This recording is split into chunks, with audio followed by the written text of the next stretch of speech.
Bonjour à tous et bienvenue aux vidéos sur l'écomarché de janvier, une revue mensuelle de l'actualité dans le secteur des grains. Tout d'abord, le rapport de l'USDA a été négatif pour les trois grains, car les inventaires américains ont tous augmenté aux États-Unis.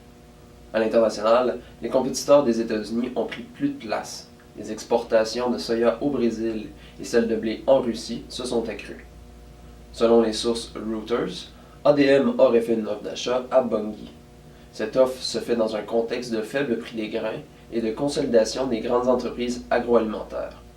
Cette transaction permettrait à ADM d'être plus compétitif vis-à-vis de COFCO, une entreprise chinoise, et d'avoir un pied à terre au Brésil car Bunge y est le principal exportateur de grains.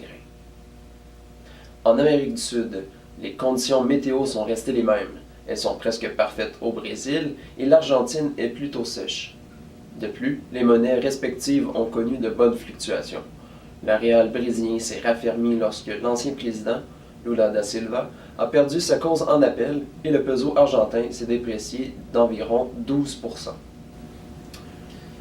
Toujours dans le domaine des devises, le dollar canadien s'est redressé depuis la mi-décembre, passant de 78 à 81,5 sous US, en raison de plusieurs facteurs. Le premier est que la Banque du Canada a haussé pour la troisième fois son taux directeur à 1,25%. Le deuxième est la remontée du cours du pétrole, ce qui est dû au conflit politique en Iran et à la demande qui s'accroît en raison d'un hiver très froid. Le troisième est la dégringolade du dollar américain en raison du commentaire du secrétaire au Trésor qui a vanté les avantages d'un dollar américain faible pour les exportations, en plus des politiques protectionnistes du président américain. À moins d'un changement majeur dans les relations entre le Canada et les États-Unis, comme un retrait de l'ALENA, le dollar canadien devrait continuer à se raffermir, ce qui a une conséquence négative sur le prix des grains. Au niveau du marché local, les bases du maïs sont restées très stables ce mois-ci, tandis que celles du soya se sont redressées malgré la remontée du dollar canadien.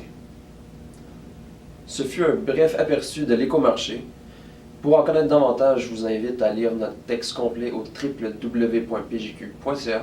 Je vous donne rendez-vous dans un mois pour l'édition de février. Au revoir.